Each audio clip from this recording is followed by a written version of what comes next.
마태복음 파노라마. 주제: 아브라함과 다윗의 자손 예수 그리스도.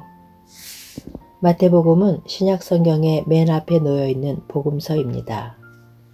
그런데 첫 마디가 아브라함과 다윗의 자손 예수 그리스도의 세계라 하고 족보로 시작하고 있습니다.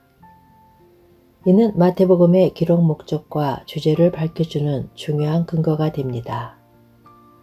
마태가 복음서를 기록할 때에는 분명한 목적을 가지고 기록한 것입니다. 그 목적은 나사렛 예수가 하나님께서 아브라함과 다윗에게 언약하신 그리스도이심을 증거하기 위해서였던 것입니다. 그래서 단순히 아브라함과 다윗의 자손 예수라 하지 않고 예수 그리스도의 세계라 말씀하고 있는 것입니다.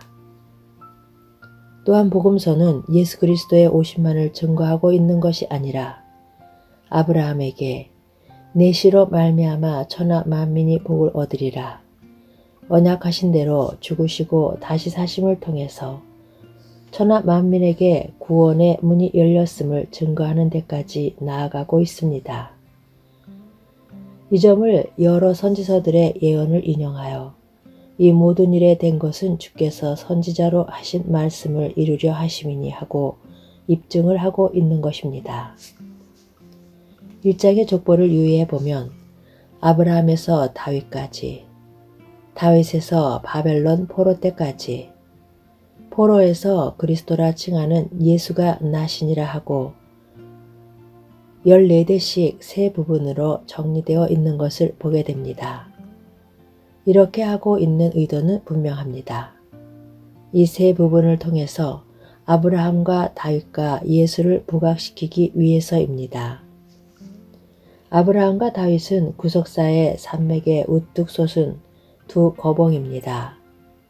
이 산맥이 그리스도라 칭하는 예수에게까지 뻗어 내려온 것을 족보를 통해서 보여주려는 것이 저자의 의도입니다.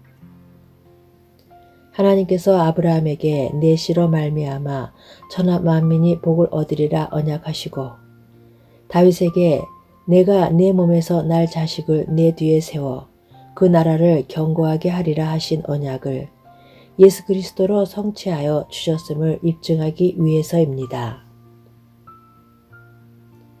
14대씩 세 부분으로 나눈 의도는 그리스도의 족보를 세 부분으로 나누어 아브라함과 다윗, 예수 그리스도를 부각시키고 있는 데는 구속사의 명맥이 어떻게 이어져 내려왔는가를 이해하는 데 중요한 요점이 됩니다. 왜냐하면 이는 구약의 성도들이 어떻게 구원을 얻을 수가 있었는가를 나타내는 요점이기도 하기 때문입니다. 아브라함으로부터 다윗까지는 아브라함에게 세워주신 언약을 믿는 믿음 안에서 구원을 얻었고 다윗부터 그리스도가 오시기까지는 다윗에게 세워주신 언약을 믿는 믿음 안에서 구원을 얻을 수가 있었던 것입니다. 그리하여 아브라함 언약과 다윗 언약이 예수 그리스도의 탄생과 죽으심과 다시 살아나심을 통해서 실체로 성취가 되었던 것입니다. 그러므로 이후부터는 예수 그리스도의 구속을 믿음으로 말미암아 구원을 얻을 수가 있게 된 것입니다. 이것이 족보에서 아브라함과 다윗, 예수 그리스도를 부각시키고 있는 의도이기도 합니다. 그러면 아담으로부터 아브라함까지는 어떻게 구원을 얻을 수가 있었느냐 하고 묻는다면 원복음 안에서 구원을 얻었다고 말씀드릴 수가 있습니다. 그러니까 원복음, 아브라함 언약, 다윗 언약이 별개의 것이 아니라 오직 그리스도를 보내시려는 동일한 메시아 언약이라는 말씀입니다. 이처럼 1장의 족보는 중요한 의미를 내포하고 있는 것입니다. 그런데 또 하나 주목하게 되는 것은 바벨론으로 이거, 즉 포로 기간을 하나의 분기점으로 삼고 있다는 점입니다. 이것은 무엇을 말해두고 있느냐 하면 하나님의 언약이 그리고 다윗의 왕위가 포로 기간에도 단절되거나 중단됨이 없이 계승되어 내려왔음을 드러내기 위해서입니다. 이 점에 분명해야만 합니다. 선지서들은 한결같이 포로에서의 귀환, 즉 회복을 약속하고 있습니다. 그런데 이 회복이 바벨론으로부터 돌아옴으로 완성되는 것이 아니라는 것입니다. 에덴에서 추방당한 즉 사단의 노예에서 돌아옴과 겹쳐져 있는 것입니다. 선지자가 회복을 말씀하는 문맥을 관찰해 보시기를 바랍니다. 내 종 다윗이 그들의 왕이 되리니 그들에게 다 한 묵자가 있을 것이라 하십니다. 다윗은 죽은 지 수백 년이 된 사람입니다. 그러므로 이는 다윗의 자손으로 오실 그리스도를 가리킴이 분명한 것입니다. 그리고 새 영을 너희 속에 두고 새 마음을 너희에게 주되 내 신을 너희 속에 두어 하고 말씀하는데 이는 새 언약이지 의문에 속한 율법적인 말씀이 아닌 것입니다.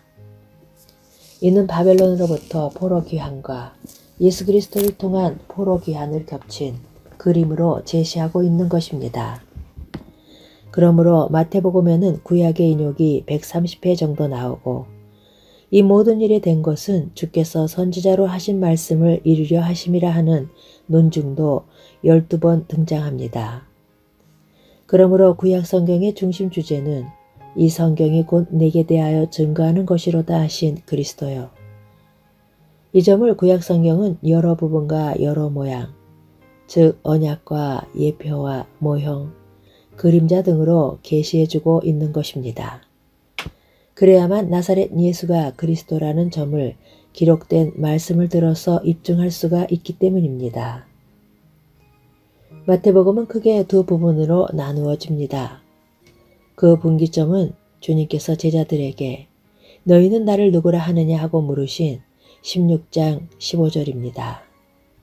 이를 분기점으로 하여 전반부는 예수가 누구인가에 초점이 맞춰져 있고 후반부에서는 그는 왜 오셨는가를 보여주고 있습니다. 그러므로 전반부에 등장하는 기사와 이적은 예수가 누구인가를 보여주기 위한 표적이라는 관점으로 보아야만 합니다. 주님은 제자들을 부르셔서 근 3년 가까이 훈련시키신 후에 나를 누구라 하느냐 하고 물으신 것입니다.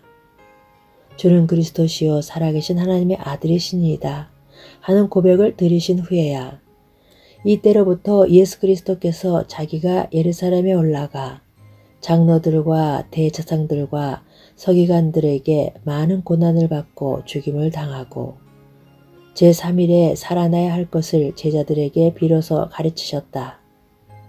즉 오신 목적을 말씀하신 것입니다.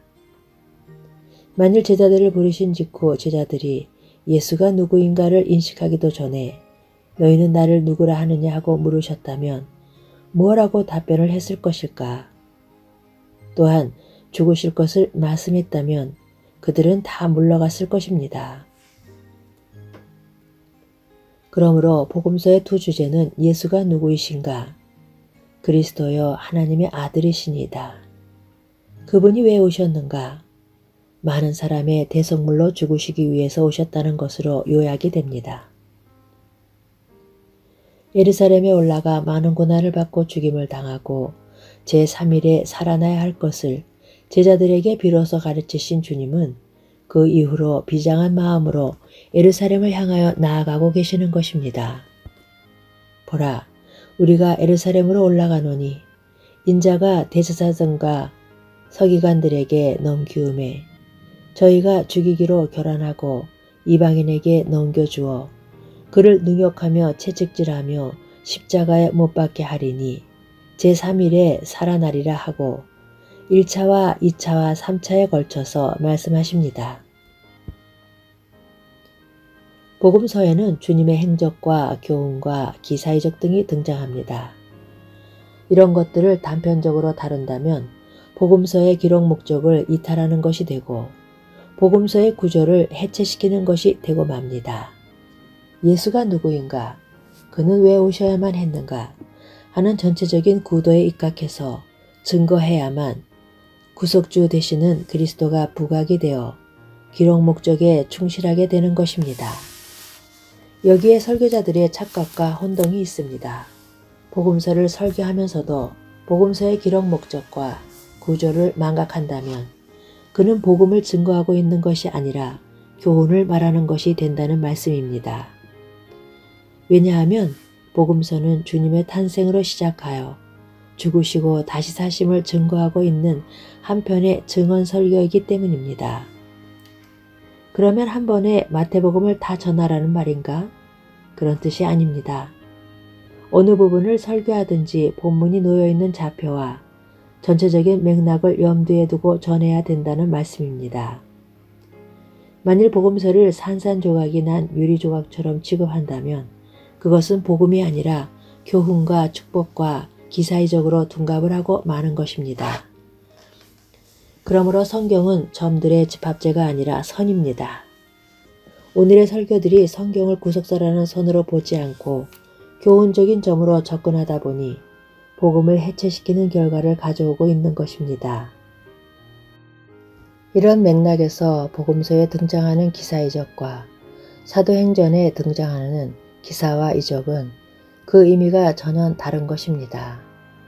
복음서의 기사이적이 예수가 누구인가를 증거하기 위한 표적이라면 사도행전에 나오는 기적은 저들이 십자가에 못 박아 죽인 예수가 다시 살아나셨음을 증거하기 위한 표적이었던 것입니다. 베드로는 나면서 안진뱅이 된 자를 일으킨 후에 너희가 생명의 주를 죽였도다. 그러나 하나님이 죽은 자 가운데서 살리셨으니 우리가 이 일의 증인이로라. 그 이름을 믿음으로 그 이름이 너희 보고 아는 이 사람을 성하게 하였나니 하고 증거합니다. 사도들이 박해를 당하게 된 것은 부활함도 전함을 싫어하여 저희를 잡음에 한 그리스도의 부활을 증거했기 때문입니다. 마태복음은 세무서장 출신 마태가 기록한 복음서답게 정돈이 잘 되어 있는 복음서입니다. 그래서 주님이 하신 말씀들을 5구러미로 정돈을 해 놓았습니다.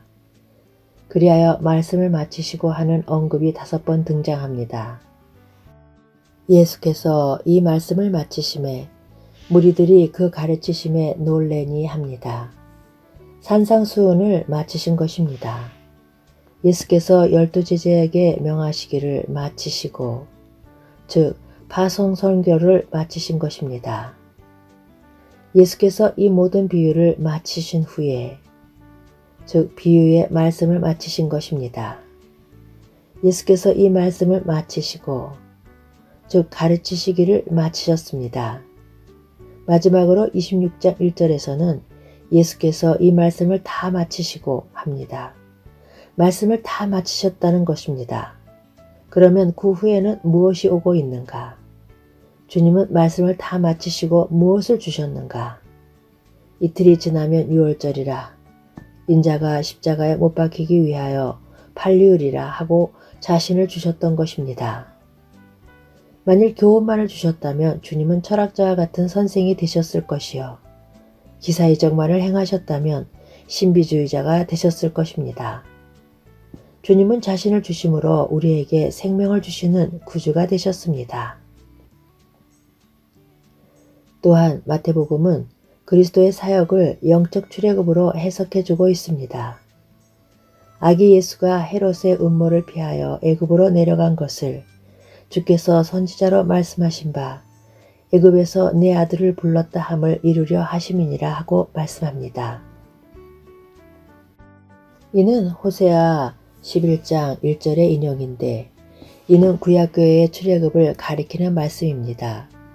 그런데 마태는 예수님이 애굽으로 내려갔다가 돌아온 일을 출애굽과 결부시키고 있는 것입니다. 이는 엄청난 비약이면서도 놀라운 영감이라 하지 않을 수가 없습니다.